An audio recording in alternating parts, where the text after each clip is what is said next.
Hello എല്ലാവരും സുഖമായിട്ടിരിക്കുന്നില്ലേ?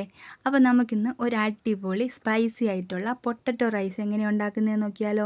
വളരെ എളുപ്പത്തിൽ ഉണ്ടാക്കാനും പറ്റും, അടിപൊളി ടേസ്റ്റുമാണ്. അപ്പോൾ അതിനായിട്ട് ഒരു മീഡിയം സൈസിലുള്ള 3 ഉരുളക്കിഴങ്ങ് ഇതുപോലെ ചെറുതായിട്ട് അരിഞ്ഞൊരു പാത്രത്തിലേക്ക് ഇട്ട് അതിലേക്ക് കുറച്ച് ഉപ്പും കുറച്ച് മഞ്ഞൾപ്പൊടിയും കൂടിയിട്ട് നമുക്കൊന്ന് മിക്സ് ചെയ്ത് മാറ്റി വയ്ക്കാം കേട്ടോ. അതിൻ്റെ ഇടയിൽ ഒരു ഉറുമ്പ് കണ്ട എൻ്റെ പാത്രത്തിൻ്റെ അകത്തൂടെ പോകുന്നുണ്ട്. നിങ്ങൾ കണ്ടു കാണുമെന്ന് വിശ്വസിക്കുന്നു. പോട്ടെ, സാരില്ല, അത് അതിൻ്റെ വഴിക്ക് അങ്ങ് പോയിട്ടുണ്ട്. ഇനി നമുക്കൊരു പാത്രം ചൂടാക്കാൻ വെച്ച് അതൊന്ന് ചൂടായി വരുമ്പോൾ അതിലേക്ക് നമുക്ക് എണ്ണ ഒഴിച്ചു കൊടുക്കാം. അതായത് നമ്മുടെ ഈ പൊട്ടറ്റോ ഒന്ന് ഫ്രൈ ചെയ്തെടുക്കാൻ വേണ്ടിയിട്ടുള്ള എണ്ണയാണ് കേട്ടോ ഒഴിച്ചു കൊടുക്കുന്നത്. അപ്പോൾ അധികം നമുക്കങ്ങ് ഡീപ്പ് ഫ്രൈ ആക്കി എടുക്കുകയൊന്നും വേണ്ട, ചെറുതായിട്ടൊന്ന് വെന്ത് വരുന്ന രീതിയിലൊന്ന് ഫ്രൈ ആക്കി എടുത്താൽ മാത്രം മതി.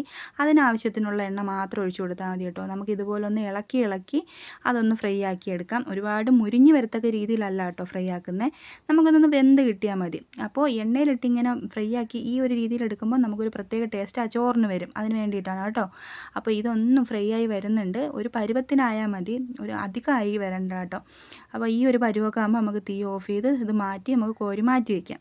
ഇനി അതേ പാൻ തന്നെയാണ് ഞാനൊന്ന് കഴുകി എടുത്തിട്ട് ഉള്ളൂ കേട്ടോ. അതിൻ്റെ അടിയിലൊക്കെ പഠിച്ചിരുന്നുകൊണ്ടാണ് ഞാൻ ഒന്ന് മാറ്റി കഴുകിയെടുത്തത്, നിങ്ങൾക്ക് എന്നെ മനസ്സിലായി കാണുമല്ലേ.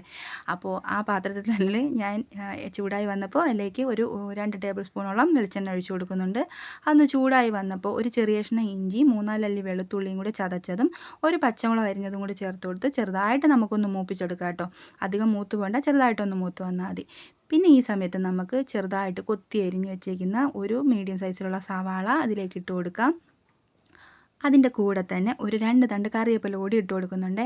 ഇനി നമുക്കിതൊന്ന് നന്നായിട്ട് വഴറ്റിയെടുക്കാം. അധികം വഴറ്റിയെടുക്കേണ്ട, ചെറുതായിട്ടൊന്ന് വഴറ്റിയെടുത്താൽ മാത്രം മതി. നമ്മൾ ഉരുളക്കിഴങ്ങിൽ ആദ്യം നമ്മൾ എന്ത് ചെയ്തു, ഫ്രൈ ചെയ്യുന്നതിന് മുമ്പ് കുറച്ച് ഉപ്പും കുറച്ച് മഞ്ഞൾപ്പൊടിയും ഇട്ടിട്ടുണ്ടായിരുന്നല്ലേ.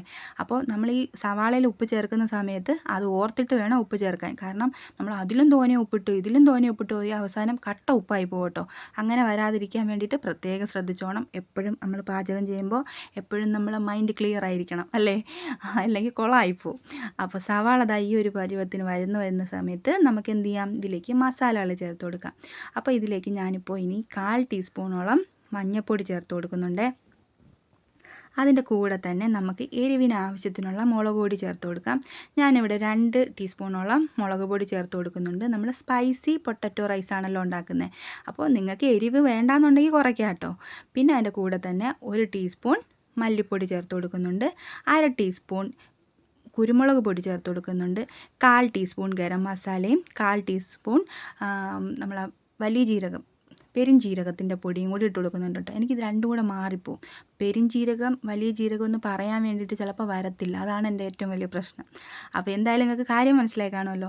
ഇനി അതിൻ്റെ പച്ചമണം എല്ലാം ഒന്ന് മാറി വരുമ്പോൾ നമ്മൾ എന്ത് ചെയ്യണം, അതിലേക്ക് കുറച്ച് വെള്ളം ഒഴിച്ചു കൊടുക്കണം. അല്ലെങ്കിൽ നമ്മൾ എന്താ ചെയ്യുക, ഒന്ന് ഡ്രൈ ആയി പോവും. അപ്പോൾ അതാവാതിരിക്കാൻ വേണ്ടിയിട്ടാണ് ഈ ഒരു പരുവത്തിന് നമ്മൾ മസാല ഇങ്ങനെ കുഴഞ്ഞ് വരാൻ വേണ്ടിയിട്ട് കുറച്ച് വെള്ളവും കൂടി ഒഴിച്ചു കൊടുത്ത് അതൊന്ന് നന്നായിട്ട് ചൂടായി വന്നതിന് ശേഷം നമുക്ക് നേരത്തെ ഫ്രൈ ചെയ്ത് വെച്ചിരിക്കുന്ന നമ്മുടെ ഉരുളക്കിഴങ്ങ് ഇതിലേക്ക് അങ്ങ് ഇട്ട് കൊടുക്കാം.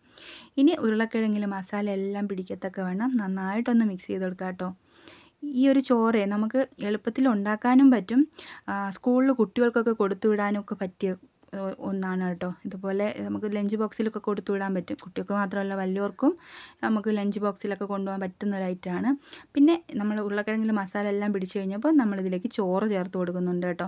ചോറ് ഞാനിവിടെ ചെറിയ ബിരിയാണി അരിയുടെ റൈസാണ് ഇട്ടേക്കുന്നത്. നമുക്ക് ഏത് ചോറ് വേണമെങ്കിലും ഇതിലേക്ക് ചേർത്ത് കൊടുക്കാൻ പറ്റും. ഇതിപ്പോൾ ഞാൻ ഉപ്പിട്ടാണ് വേവിച്ചത്, അതുകൊണ്ട് ഇതിൽ ഉപ്പിട്ട് കൊടുക്കുന്നില്ല. ഇല്ല, ഉപ്പിടാത്ത ചോറാണെന്നുണ്ടെങ്കിൽ നമ്മൾ എന്ത് ചെയ്യണം, കുറച്ച് ഉപ്പ് ഈ സമയത്ത് ഇട്ട് കൊടുക്കണം. നമ്മൾ ആലോചിച്ചിട്ട് വേണം ഇടാൻ കേട്ടോ. നമ്മൾ നേരത്തെ എല്ലാത്തിലും ഉപ്പിട്ടിട്ടുണ്ട്.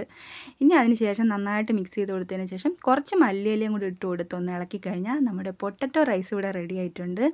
ഇതുപോലെ ആരും ഇതുവരെ ഉണ്ടാക്കി നോക്കിയിട്ടില്ലാത്തവരുണ്ടെങ്കിൽ ഇതുപോലെ ഒന്ന് ഉണ്ടാക്കി നോക്കിയിട്ട് അഭിപ്രായം പറയാൻ മറക്കരുത്. എന്തായാലും നിങ്ങൾക്ക് ഇഷ്ടപ്പെടും കേട്ടോ. പൊട്ടറ്റോ ഇഷ്ടപ്പെടാത്തതായിട്ട് വളരെ കുറച്ച് ആൾക്കാരെ ഉണ്ടാവുള്ളൂ. അപ്പോൾ പിന്നെ ഇതെന്തായാലും ഇഷ്ടപ്പെടും. അപ്പോൾ ഉണ്ടാക്കി നോക്കിയിട്ട് അഭിപ്രായം പറയണം. എൻ്റെ വീഡിയോസ് നിങ്ങൾക്ക് ഇഷ്ടപ്പെടുകയാണെങ്കിൽ ലൈക്ക് ചെയ്യാനും സബ്സ്ക്രൈബ് ചെയ്യാനൊന്നും മറന്നു പോകരുത് കേട്ടോ. അപ്പോൾ ഓക്കേ.